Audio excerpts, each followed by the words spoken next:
Have you ever communicated with the dead and they listened? What would you do if you woke up and a small figure was dancing? What caused a disaster in Canada? Today we test the believability of the dancing fire demon.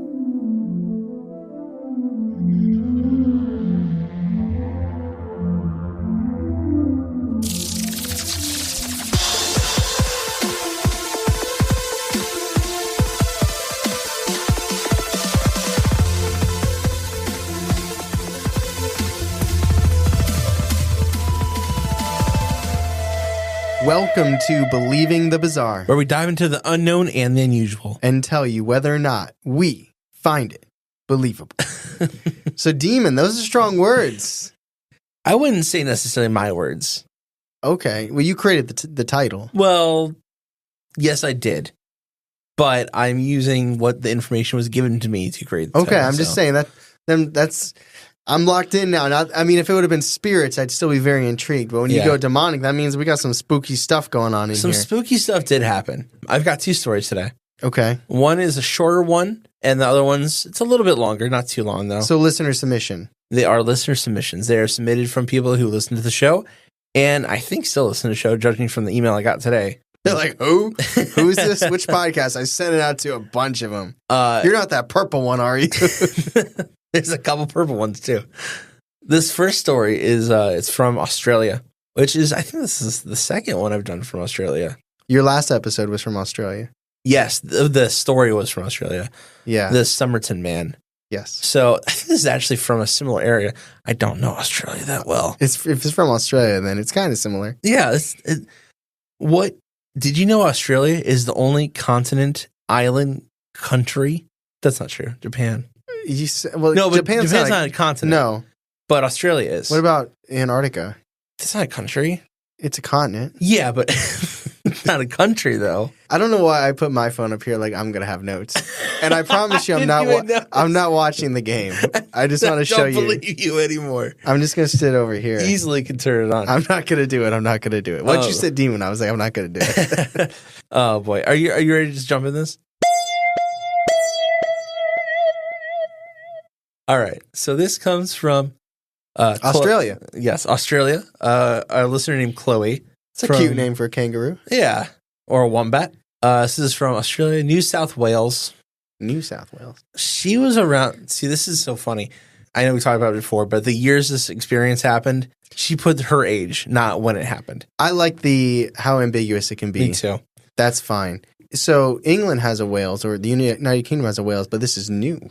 Yes. Well, funny enough, most of Australia came from England. But this one's newer. It is newer. It's funny. In the next story, it takes place on Perth Road, which is a city in Australia. Okay, a lot of connections here. Yeah. Believing the Australia. So she was 8 to 13 when this happened. The Bazaars Down Under. Wow. That was actually pretty good. Have you been working on that? No. I promise I have not. All right. So she said, quote, "When I was young, I lived in a white fibro house on the outskirts of town," which is like basically a little bungalow. I was like, the hell does that mean? It's just a little square house. It wasn't big enough to be a farm, but it was too big to be a singular house block. The house was built in the early 50s and had quite a few people live there, especially the people in town who didn't have a lot of money. So this story was told to Chloe from her parents, and she was only about 2 weeks old when the things started happening here. 2 weeks? 2 weeks old. Jeez. So she was a little baby when things became very supernatural. These must be things told to her, I'm assuming. Yes, this was told from her I don't mom. trust a 2 weeks old judgment. I've learned. She said, quote, "At the start, there wasn't really any activity, but they started to become more comfortable in the house, and that's when it picked up. Upon us moving into the home, the landlord had warned us about a little boy who had been shot on the property in the 60s by a, quote, accident." And she said this part always gives her the heebie-jeebies because her dad told her about a time when the landlord and her father, both named Pete, were out front and Chloe was asleep in her room. And the dad and the landlord, Pete, were having beers and just, talking about the farm.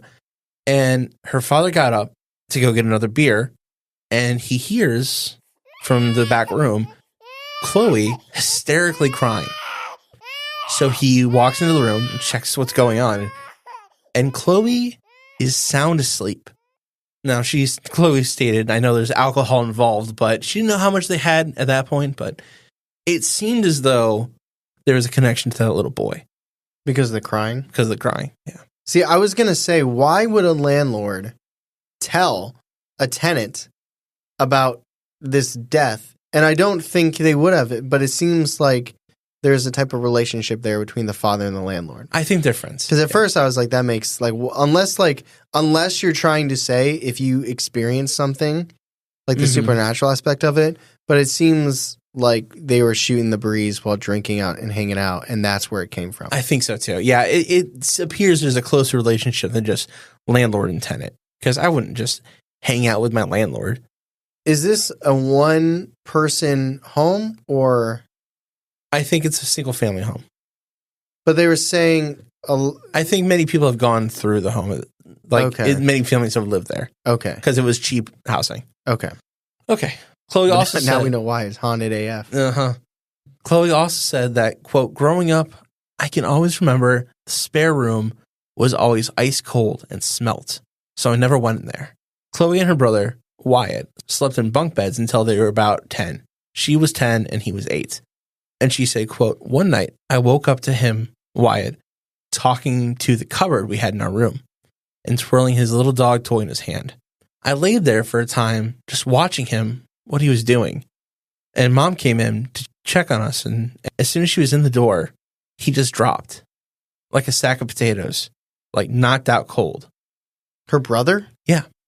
Just dropped. Jeez. Because he went from talking, moving his hands. Mom comes in, drops. Very creepy. And it really picked up from there. Wait. Yes. So was the brother fell to the ground? Yeah. So he was like... He's 8 years old. Yeah. He's standing looking into So this he's cupboard. not laying down. No, he's standing. Okay. I thought he was laying down looking at a cupboard. Yeah. But he's like standing... He's standing up.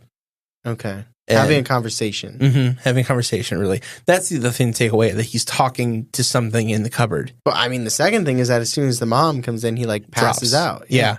So after that situation, after that happened, it really picks up. When Chloe was about 10, so shortly after this, she could remember doors swinging open from being closed without anyone there. And one time her mom was so upset, she said, quote, oh, for fuck's sake, close the door. And sure enough, the door swung shut, almost like it was listening to her. And another night after that, they had a friend come over. His name was... It's just like, oh, for sake, pay my bills. Oh, clean up the dishes. I mean, they should be milking this a little more. I think she was just frustrated because it kept swinging. I get frustrated sometimes. They had bills. So one night, they had a friend come over. His name was Ben. Now, in the spare room, there was like this chalk paint on the walls. And the people before had painted it there for the children to draw on. But since Chloe and her brother didn't like the spare room because it was cold and smelled, they never used it. And she said, quote, I can remember Mom and Dad talking to Ben about all the funny things that happened in the house.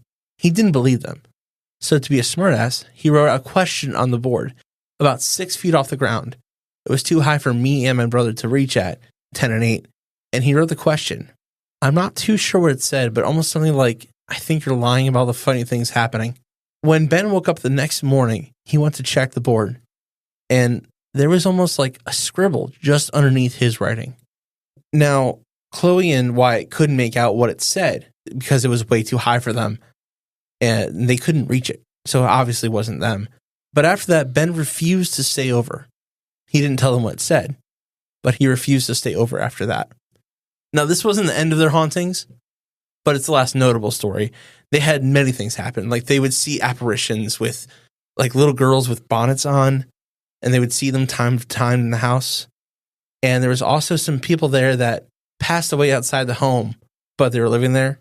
And sometimes you could still smell faint smells of grease and diesel because they had been mechanics. Now, I don't know if that's just a worked-in smell into the home, but it could be, smell is a sign of haunting too. So those are some of Chloe's experiences in her home in Australia. Sounds pretty haunted. It does sound pretty haunted. I don't know. I want to know what Ben saw. You're just picturing producer Ben, right? No, I'm picturing Ben Kissel from Last Podcast and Left. Oh, see, I was picturing producer Ben through the story, just hanging out with these kids. Hey guys, what's going on? Is it you knuckleheads? Is it something weird happening, or is it just our minds? Little column A, little column B. you knuckleheads, you. So, I mean, this just sounds like there's nothing malevolent. It doesn't seem like anything's trying to harm them. Like, yeah, it just seems kind of like it seems like a strong presence, but not like just I'm here. I agree with that. Yeah, it does seem strong, but I don't think there's anything malevolent behind it. Like you said, it just seems like they're coexisting. If the rent was really, really good and you knew all this stuff about the house, would you choose to live there, or is that too much paranormal activity where you would be like... That's a hard choice. I don't know. What's really good? $350. Oh, man. For a whole family? Yeah. Shit. Utilities included? You gotta pay electric and gas. They pay water. Ooh. And sewage and garbage. You know what? Electric's to sell there. No, I don't think so. No? Yeah. I mean, how much do you pay in electric? That's our hardest bill for sure. Okay. Yeah. And it's in Australia. It's going to be hot. You got to run the AC. Got to. Would you do it for cheap rent? I wouldn't do it. No, I wouldn't do it in general. At all?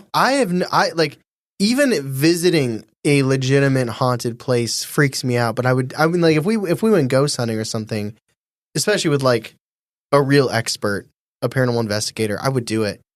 I have no intention of living in a haunted place. What if it came with the Sunday ticket? What? The Sunday ticket to watch football. I have a link, bro. You know that. I do know that. You text me, hey, there's a fight tonight. You ... You got a link? I do know that. But I was just wondering if you would do it to watch football legitimately. Oceanside property with like a jacuzzi on the deck, wraparound deck on the second floor of the house. Maybe I'll put up with some... There's no second floor in this house. No, I'm talking about the house that I would live in if it was haunted. Oh, okay. Like beachfront, second floor, wraparound deck with a jacuzzi. Yeah. I'll put up with some cupboards opening and closing and stuff. But if I start seeing little girls running around or whispers in my ear when I'm trying to fall asleep... Yeah. It's like, I got Dallas maybe -9. How many people do you think listen to our podcast just purely so there's noise out loud while they're running around their attic because they're terrified? I hope it's not many, because I don't know if this is the right fodder for that. You got to listen to like a news podcast. Or comedy or something. Comedy. That's what I do, man. If I'm in my attic or if it's like it's crazy how like if I wake up, because my basement's where I work out. Yeah. If I wake up and I'm in a good mood, I have coffee, I go to that basement, it's like good as new, let's get this pump on. I watch something spooky and it like transforms my basement to this like terrifying passageway to hell. It's scary.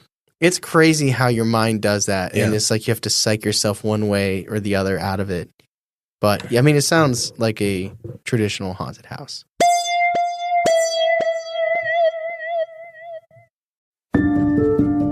Hey, Bizarros, it is the time of gift giving. So why not give your nose the gift of Scent Air? I don't know if you guys saw the video on our Instagram, but we have Scent Air Whisper Home. Whisper. We have pine scent in right now, and it's powerful and wonderful. Literally like you're walking in a forest. And it was super easy to set up. Yeah, you basically just plug it in, pop in the cartridge, and download the app, and you're good to go. You can control the scent intensity, the Whisper Home's color, and your scent schedule all from the app. If the Whisper Home isn't for you, Whisper. They have other fantastic products too. Their new bestseller fragrance bundle includes a 7-ounce soy candle, an auto fragrance 3-pack, a fragrance-infused reed starter kit, and room spray. That's a $103 value for only $75, which makes it an awesome deal for you gift givers. They do be great gifts. Scent Air's pre-holiday sale starts December 6th, where you can save up to 50% off site-wide. And as a special bonus, y'all Bizarros can take an extra 25% off with the promo code BIZARRE. So go to scentair.com and use promo code BIZARRE for an extra 25% off on top of 50% off now. Okay, moving on to our second story. a story. The dancing demon. Yes. So this is from Declan. And Declan is from Ontario, Canada. I'm not sure. You know what? I'm going to say right now, there's an article attached to this story. Like, he sent in this article. It doesn't, if I showed it to you right now, there wouldn't be much of an impact. But at the end, there will be. He's from a small hamlet called Rostock. Did you say Hamlet? Hamlet, yeah. Like to be or not to be? No, not that kind. It's spelled the same. It's just like a small little village. That's what that is. And this happens in 2011. So it's funny, the years and how people respond to it is subjective. I know. But he does give his age in this as well. Okay. He himself titled it The Dancing Demon. Okay. So I was like, oh shit. Okay. I thought it was a good title. So just he goes breakdancing demon. It's not breakdancing. Actually, he doesn't really describe. You'll see. So, quote. He says, "Hello, my name is Declan. I am 20 from Ontario, Canada. I used to live in a very small town in a rural part of the province, not state, province. The reason why I moved was connected to what I perceived to be some paranormal activity in my childhood home." And I like the way he said that because he perceived it to be paranormal. And I'm interested to see how we perceive it. At the time I lived in this home, it was 2011 and I was about 10. I shared a bedroom with my brother where my bed pulled out from underneath his. I always had a fear of sleeping closer to the door, and I constantly begged my brother to switch beds with me so I could sleep closer to the wall. I somehow felt like this would bring me more safety, despite the fact that up to this point, I had never experienced anything out of the ordinary. I feel like there's an interesting idea behind that because it kind of goes both ways. Yeah. Like if you think about a bed, obviously if someone like a joint bed, right, like a queen bed or something, someone is more than likely going to be closer to the door. And it's like if you're further away from it, you might feel safer. But at the same time, if you're closer to it, you're closer to an exit. It's true. So it's kind of like, I guess maybe the fight or flight. Not really fight. I guess one is more kind of like being in the back of like an event. I can see that too. There's arguments for both. There are. There's also like that like reptile brain too, which wants to shelter, you know. You call me a lizard person? Anyway, continuing the quote. One of my greatest fears became realized one night I woke up during the night and I never checked what time it was, but I looked and I remembered seeing a small, approximately 2 foot tall, pitch black figure sitting on top of my dresser across the room, just looking at me with its head slightly tilted. My entire body froze in that moment, and I couldn't look away or move. I remember whispering softly to try to wake up my brother without disturbing or letting the figure realize what I was doing. I thought I may upset it if I started yelling for help, so instead I laid silently and kept looking its direction until I fell asleep again. Could you imagine trying to fall asleep while staring at this figure?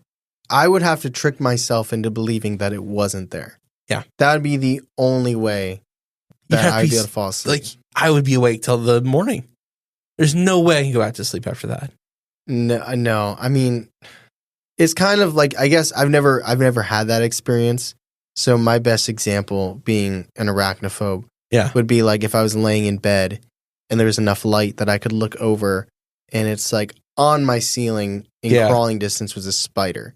It's like even if you tell yourself, I mean, obviously the spider's real, but you're like, it's not going to harm me, right? Like I'm seeing something, it might not be real. I don't feel like it's a threat, but just knowing that thing is there and you're like letting your guard down by going to sleep. Yeah. But there's probably so much psychology behind it, like how you would mentally deal with that. Because like up until this point, we don't know. Well, they're young too. He is young. We don't know their beliefs or like things like that. You know, if he fully believed it was there, if he thought for a second his mind was playing tricks on him, but even still, I think it'd be incredibly hard to go back to sleep after that. For me, it would be anyway. I guess it would almost be like the childish take the covers over your head. It's not there. It's not there. You know, maybe just like ignoring it, repressing it was the best way to handle it. So I continued my day as normal until the next night where I woke up during the night again. And just like the night before, I saw the figure sitting there looking at me in the same manner. He continued, I was still afraid, but at this point, I kept telling myself that it doesn't want to hurt me in order to calm myself down. I believe this because it was the second night in a row where it just chose to quietly watch instead of making any movements toward me. Again, I slowly dozed off while keeping my attention towards it. During the next day, I started to worry this would become a recurring scenario. That would be my thought. That anxiety of, like, I'm rolling with the analogies here. Yeah. If you slam your thumb in your trunk, which I've done, you deal with the pain of it and the shock of it, but you don't have the anticipation. Where, like, if you're a child going to get a shot and you see them loading up the injection or whatever, and then they're coming over you, they swab it with like the alcohol or whatever. Mm-hmm. Like, half of the badness, half of the pain in things is the anticipation. Yeah. So if you wake up and you see a ghost, that's not good. Some people might like that. It's going to affect you in the moment. Yeah. But now, not only has he seen this thing twice, he has the day-long anxiety, like the test anxiety. A meeting, you have a Zoom call. So you have to do a presentation.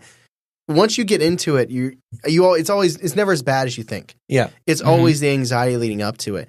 Like, that would be worse for me. Is thinking, is it going to be 3 nights in a row? I wonder if he's talked to his brother at all about it, because they're in the same room. After the first night, I would have said something, I think. Yeah, he's not talked to his brother about it. No one knows this besides him. I don't know the relationship, I guess, between him and his brother, but true. At this point, day 3, I'd be like, hey, if you happen to be up at whatever time, or I guess they're too young again to set an alarm or something, but like, I feel like I would say something. So at this point, Declan convinced his brother just for one night to let him switch beds with him. Didn't tell him why. This time, quote, I slept under a SpongeBob blanket as opposed to my usual Diego one. Made all the difference in the world. I thought perhaps the changing of sleeping arrangement would deter the being. That night I woke up yet again to see the figure. This time, it was smiling at me. Ugh. Now, it wasn't in a menacing and dreadful way. It was the typical kind of smile that seemed oddly harmless and helped me stay calm in its presence. I felt fine at this point to turn away and close my eyes. I should mention at this point also the time frame of my experience. This was happening around Christmas holidays, a week or so after the following Christmas. He said, I don't remember the exact dates, but it's in the newspaper clipping that he sent us. And we'll see that it happens on, it's January 5th, or January 4th, actually. So the next night, this is now January 5th. On the 4th night, something happened. Or no, actually, you know what? This is probably the first couple days of January.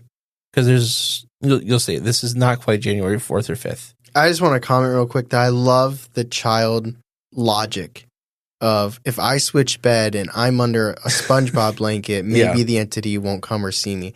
Like, that is so, like, illogical, but baked in the innocence of, like, how the world works. Of a kid, yeah. I love it. I love it. On the 4th night, something happened that many people will find shocking and may write this off as unbelievable. But the figure began to dance rhythmically on top of my dresser while smiling and watching me. He didn't exactly say how it was dancing. I'm going to go with a waltz. If there's no sound, I like how he knows it's in rhythm. It must have been pretty good. He just like starts clapping and it just matches it. He's like, okay. Yeah. So it showed up again and it started dancing this time. And this is like a 2-foot tall shadow. Yeah. Okay. It's not very big. No, I wonder where you'll go with that. This same behavior happened for one more night after that. And at that point, I was already becoming accustomed to the figure and had stopped feeling any fear when faced with it. Now, I'm not sure whether it was trying to put my guard down or genuinely had no ill intention. However, the next night I woke up at the same time, only this time there was no figure on top of my dresser. It was just a normal empty room. That would almost be a little scarier. Mm-hmm. Right? Because then it's like, where to go? We talked about this in that one listener a long time ago. It might have been 2020. where there was a listener submission where somebody was seeing a ghost on the stairway. Mm-hmm. And it's like every time they went down the stairs, they saw this girl spirit on the landing. And that then was it's the like, ghost in the desert. And then the one night that it's not there, it's like, where is it though? You know what I mean? It's like, it's to keep my spider analogy. It's like when you see the spider, it's scary, but you know where it's at, right? And then you look down for a second and you look up and it's gone and you have a whole new can of worms. Yeah. So it's like half your mind could be celebrating that this ghost is gone and just hope that you'll never see it again. But then the next part is like, where'd it go? I know. Then you turn into an I Spy book and you're like, is it under the bed? Yeah. Is it up above me? Is it, then it's just like that. Because once your imagination starts running wild, things always get worse. Yeah. Unless you have a good bet, then you might get, you might run wild in a good way. But, it's like seeing the spirit, you can just be like, okay, this is terrifying, but I see it. I don't know what it can do, but it's right there. But just the way that your mind will handle it once you don't see it and think of what could happen. Yeah, well, it's probably 100 times worse. It's been just dancing on this dresser. So there's also elevation. So it goes from looking at you with its head cocked to looking at you smiling to looking at you dancing. What's next? Mm-hmm. But he said he's not afraid of it anymore. So right, which is weird, but his SpongeBob sheets will save him. Yeah. Well, I think he switched back to his normal bed at this point. So it's Diego. Go, Diego, go. Mm-hmm. Go, demon, go. He said, I felt a little bit confused as to why it was gone, but I would be lying if I said I wasn't relieved and in high hopes that I would never have a full night's rest again. I went back to sleep and continued the next day as normal, assuming that this experience was over. However, the next night, I woke up at the same time again. But instead of a presence seeming to call me awake, it was a voice of my mother screaming and telling me and my brother to get out of the house. Half asleep and completely confused, I grabbed onto my Diego blanket and ran with my family down the stairs. As I began to sober up from the grogginess, the panic started to enclose me as I could smell the burning and the orange glow coming down from the stairs. We all ran outside into the dead of the night winter with no shoes on, the snow burning my feet as we ran into the car. Me and my brother were tasked to watching one of the cats in the car while my dad continued to run back into the house and try to find the other cats. Long story short, the house was completely burned to the ground not too long after Christmas on January 5th, 2011. Are you going to tell me that he did not say whether or not the dad got the other cats? I don't know. Very disappointing. And I'm just going to alter the story and say that he did. I hope you got at least a couple more. All of I don't know how many there were. Every single one. Okay, all right. He continues. We moved in to live with my grandparents for a few years until we got our own place. To this day, I still wonder whether that dark, small figure was trying to warn me of the impending fire by suddenly disappearing the night before the disaster, or whether it had evil intentions and was the catalyst that started the fire. And he continues to say, I'm very interested to see what you guys have to say. And this is a question that's been in the back of my mind as long as I can remember. And the thing is, we have the article too. We actually got the article today in the email, and I want to show it to you really quick. Okay, so you saw the article. It just proves that at least the last part is real. That the house burned down? Yes. Would you have questioned that if there was no article? I wouldn't have, but to me that puts even more of a reality to it.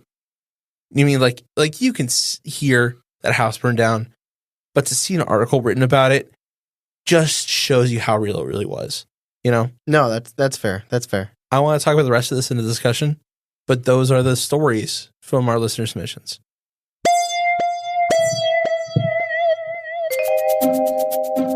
Right? Yep. So now's the time we'd like to stop and thank all those people that have joined our Patreon recently. And I want to thank Jacob, Delilah, and Alyssa. Thank you for joining. We've got some things we want to shout out, some things that you now have access to, probably. Tyler, what's one thing you want to shout out? I love quizzing, but I specifically love when producer Ben quizzes us, which is something called Remembering the Bizarre, because it challenges Charlie and myself to remember details about old episodes. That's for sure. Sometimes there's always he always asks us what our vote was, which is always fun to try and remember. If did I go skeptical or did I go viable on this one? It's weird how hard that is. I know. I'm happy sometimes when there's like random details that we remember exactly. Sometimes Ben gets very tricky. Yes, like he fog does. versus mist. Shout out Ben for these questions. But it's one of my favorites. We get to play together. We try and work out the what happened, like co-op style. I love quizzes in general. It's always a ton of fun, and it's a newer segment for us, so it still feels fresh. But I really like it. I want to shout out the theatrical readings. It's coming up. Yeah, it's coming up in a couple months. We are officially biannual with it. We went from once a month to we got rid of it to it being sometimes. Yeah. And now it is, I believe, January and like July. I have a little bit of like a love-hate relationship with them. Like, I really like them. I do. I love how they come out. They're a lot of work, though. That's why we've gone biannual with them. By theatrical readings, what we mean is a fictional story that is read by someone who is not myself or Charlie, with music, sound effects. If you're a fan of something like the No Sleep podcast or something like that, it's kind of akin to that. They're a lot to put together. They take multiple people, not just me and Tyler. Like we said, there's a voice actor, there's a writer, there's music, there's sound effects. I try to make them as there's drama, lots of drama. Sometimes there's comedy too. Sometimes horror. They're usually on brand topics for us. We've had some incredible stories in there. Next month's going to be really good too. I'm excited for that. I'm excited for you to listen to it. It is a lot of work to put into it, so it is unfortunately only the not tier that get to hear it. And twice a month or twice a year. Twice a year. But that's something we're really proud of that I want to shout out. And I want you to be excited for. So be excited. But with that, let's get back to the episode. Okay, so I'm going to go with what I think first. Being really honest, when I first read... Actually, you know what? Let's talk about the first story quickly. I think it's haunted. I think it's haunted as fuck. I think it's haunted as hell. It's... And not to downplay, because I'm standing by what I said earlier. This is not a house I'd want to live in. I have no interest in living in this house. It feels like a traditional haunted house. It does, yeah. Like you hear things, you see things, you're not getting injured, it doesn't feel demonic, it doesn't feel malevolent, doors are closing. It feels like that. It's like you could live there peacefully. Yeah. But oh, peacefully. Depending on how you achieve peace of mind. Yeah. Because some people live in haunted houses and are down with it. Yeah. I would not, but it seems like you're not going to get injured. It's hard to be a kid growing up in a haunted house, I think.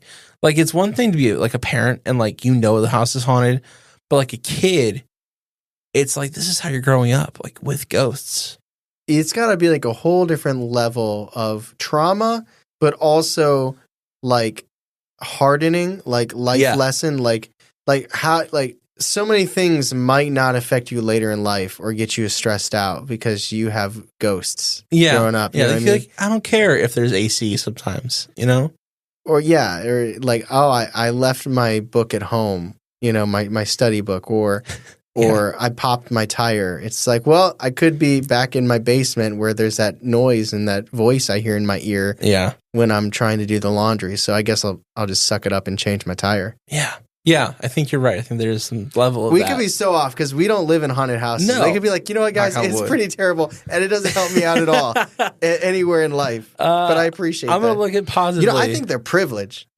I think there's privilege that comes with living in a haunted house. You should be so lucky to live in a haunted house. I would like to hear, we've gotten some, obviously, listener submissions about it, but I'd like to hear if it's helped them. Joking aside, I think that's why the Sault Ste. Marie one was so striking to me, because it wasn't just the haunting that was scary. We saw how it kind of destroyed their lives. Effects. Like they had to leave college, depression. Yeah, it was power. That was a very powerful. It was story. a whole other side of living in a haunting that you don't always see. Yeah. All right. Well, and we both we believe that was haunted. Very haunted. Yeah. So Declan's story. The thing about Declan's story is, I didn't necessarily, I don't want to say believe it. I thought there was, when I was reading it for like the first 2/3, I thought there was a couple really good explanations for what this could have been. One, sleep paralysis. 2, he was a kid. 3, he was the only one witnessing it. Birds in the walls. It might have been his imagination to some extent. However, I think it comes together with the timeline. That's the thing that's most powerful to me, is that there's this thing, this entity, and then all of a sudden there's a fire. I don't know what caused the fire. No one knows what caused the fire, according to the article. Now, was that some kind of harbinger? Was it some kind of evil? It scared me because this entity found ways to comfort him. And just from the height, I know you were joking that I might go with Faye. I don't know. I think it's darker than that. I do think this is something malevolent. Personally. I'd love to hear what you think. So you think, I mean, is there any chance that it was just overact imagination and the house burned down? Yeah, I do, but I don't know if I believe in that much of a coincidence. What's interesting is that there's 4 people and many cats that I'm going to say all made it out. 4 Yes. people living in this house, and we're only getting one perspective. Yeah, that's true. And not putting any blame. I don't know if there is another perspective, though. Well, so let's say, why did this thing get there? Right? Mm-hmm. What if a day before this happened, the father went, or, someone went and bought an antique? Yeah. You know what I mean? What if the mom went somewhere that was haunted and brought something back? Well, I think it's very. What I'm saying is easy that to there say could, that. like, we're getting the perspective of a young child who's witnessing something in his room. And it's like, there could be so much more behind the scenes with like the parents or even the other brother that could have brought something in or like did something, that we don't know about, or it could have more of an origin of where this thing came from, because it's very strange that it came out of nowhere. Yeah. And that, I guess, in a way does make the house burning down seem like less of a coincidence because it showed up right before it. But I don't know. I don't know what it would be. I don't think it's a demon. I know that's what the story is kind of called, but Mm-hmm. I think, I don't think it's a demon. What do you think this is? I don't know. That's a fair answer, too. It's hard to know. I don't know. Because Do you think you don't think it's human? no, definitely not human. A 2-foot tall shadow? Yeah. Dancing silently? And A the cupboard? smile. So the thing about the smile is, if it's a shadow, how do you know it's smiling? Yeah. So do you see teeth? I assume you do. I don't know, because it feels so coincidental. It seems like so perfectly this happened and then this. Yeah. Which is, I always say, like, what we as humans look for, those connections. So it's like, wasn't haunted. We saw this creature 3 nights in a row, this entity 3 nights in a row, and then the house burned down. Another thing, the yelling, get out, get out.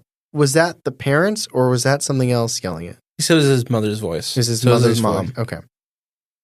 Okay. Because for a second I thought that was Mm-mm. maybe another voice.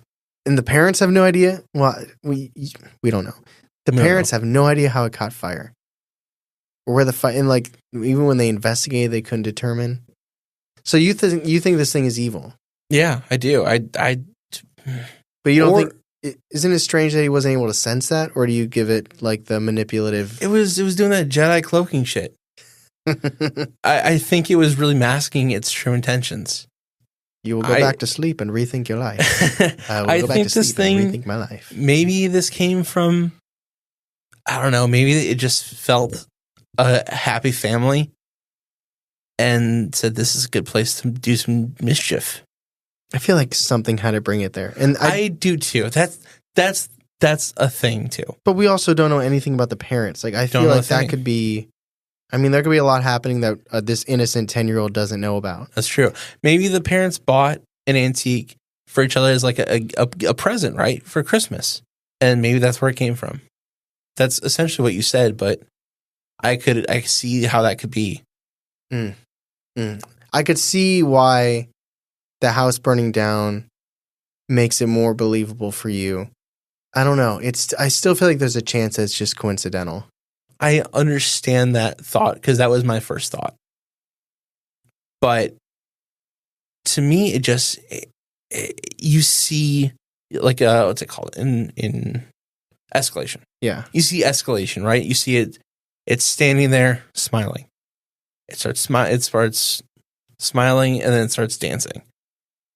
And then it vanishes. I see an escalation there to trying to almost put him to sleep in a deeper way, right? To get him comfortable.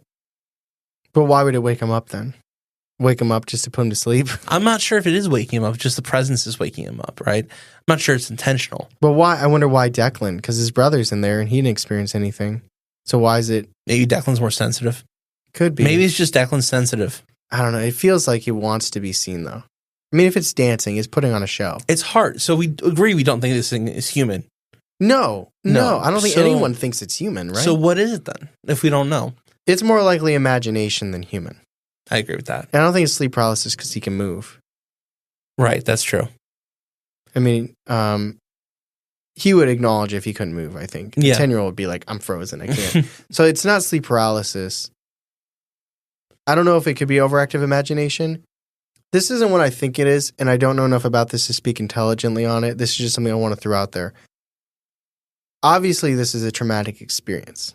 Yeah. Waking up, I mean, he still remembers his feet burning in the snow. Yeah. Could this be retroactive trauma? Like, could this be a misplaced memory? I think that could be part of it too. Like, you remember things so clearly when terrible things happen, right? Yeah, but I mean, like, it didn't happen. Yeah. If that's, so I not understand. clearly, but like not like an association that didn't really happen with a terrible, terrible memory. Almost like a memory to like explain. Yeah, like some type of justification. Now, I'm not saying that's not true. And even if it were true, I'm not saying that it was a manipulated memory intentionally by Declan. Right, no. As always, I believe Declan believes this to be 100% true, and I buy that. It's just, looking at it from a different lens, what could possibly be taking place. Plus, I mean, how entertaining would it be for you guys if we were just like, yep, that's a demon. End of story. I don't think that's that cut and dry. I don't. My fear is that it is evil, but I don't know. So let's pretend for a little moment here that it is 100% true. Exactly what he said, word for word, is true. He sees this thing. It is there. It's smiling. It's dancing. And let's say there's a connection to the house burning down. There's no reason for us to believe that it was warning him, right? Right. No. There's no unless I said like the disembodied voice wasn't his mom, right? And it was like, hey guys, you got to get out of here, because just its presence, even if his presence was a harbinger of something bad about to happen, like Mothman or something like that, that doesn't mean he's trying to warn them. It just means it's going to happen, right? Which leans more into it being evil. But if this is 100% true, I don't know what this thing is. I don't either. And that's scary. I mean, that's a small shadow figure? I don't know. I'm torn between... It's definitely like a shadow entity, I think it's kind of like an elemental, if anything, right? I don't know. A fire elemental. Yeah, maybe. So where do you go on the believability scale from believable to viable to skeptical to unbelievable on this experience? This is hard. This is a hard one. I'm going to go with viable because I do think something might have happened. It's just hard because there's no other witnesses. No one else has any other testimony to this. And I do think there is it's more than a coincidence. Then this thing happened and then there's a fire. So I'm going to go with viable. I'm somewhere between skeptical and viable. I don't think it's unbelievable. I don't think it's believable 100%. You're in that gray area. I get it. Yeah. I understand though. It's like, it's 10 years old is old enough to be aware, obviously. But it is a very traumatic event. Yeah. And it's hard because we don't have a box to perfectly place this in. I think it's not like a traditional haunting. It's not like the first story. Mm-mm. And it's only 3 days and they never experienced anything else, which is another reason why it seems like there's a connection between it and the fire. Like, I still believe it could be a coincidence. I do. But the fact that they never experienced anything, or at least he never experienced anything in the house, and then 3 days in a row, you experience this. I wish he would have said something to his brother, because I wonder what his brother would have said. I do wish there was like something to back it up. Man, skeptical, viable. I'll give him the benefit of the doubt, and with the coincidental coincidental nature of it. 3 nights in a row, fire. I don't know enough about retroactive trauma or like place memories, but that is something that I feel like I want to look into more. It'll never be an episode because it doesn't fit what we do, but that is something I'm genuinely curious about. But I'll go with viable as well because it is a very condensed moment. 3 things happened by a very traumatic event. I would go skeptical on it being evil though for some reason. Because I don't know if it started it or I wouldn't even know where to venture with that. That's fair. We don't have to. We'll leave it at 2 viables. Thank you for listening to this week's episode. The Dancing Fire Demon. Not sure if it's the most accurate description, but I do want to thank those listeners that did submit those stories, Declan and Chloe. Thank you so much for going to the website and filling out the listener submission form. Thank you for being haunted. We appreciate you guys for being haunted. I do appreciate you sharing your stories with us. That's and everyone listening. We appreciate it. I'm glad. I hope we can. I don't know. We can't give you any answers. Obviously, we don't know anything, but we do know how to talk. Shit. My man, tired over here. Who, me? Yeah, you. A little bit. Yeah. You're like, it was like mile. What's a half marathon? Is that like 13 miles? You were like, it was like, once the fire happened, you were like mile 11. I could see like eyes were like bleeding and you were like working through it, but you did it, my man. I'm tired. I am tired. Hey, holidays are coming up. Oh. And no, this isn't a center ad. This is saying that if you want to get someone a present that likes the podcast, or if you get Christmas money early from a relative that you only see once every 10 years and the card came early and you have that money and you want to use it on yourself, if you go to believeinthebazaar.com, go to shop merch. We got hoodies, we got t-shirts, we got hats, we got bags, fanny packs, sling bags, all that good stuff, stickers. So go check that out. And if you like this episode, you can specifically comment on this episode on Spotify. If you want to comment on the podcast as a whole on Apple, you can leave a 5-star review. That's the only rating you can leave on Apple. You should only leave a 5-star. We'll take a 4 if you must. Yeah. Those hurt though a little bit. And if you like the podcast and you're all caught up on episodes and you want a little bit more to fill those commutes, those dog walks, those dish cleaning sessions. Yeah, when you're cooking dinner, you're like, what do I put on? Cooking dinner.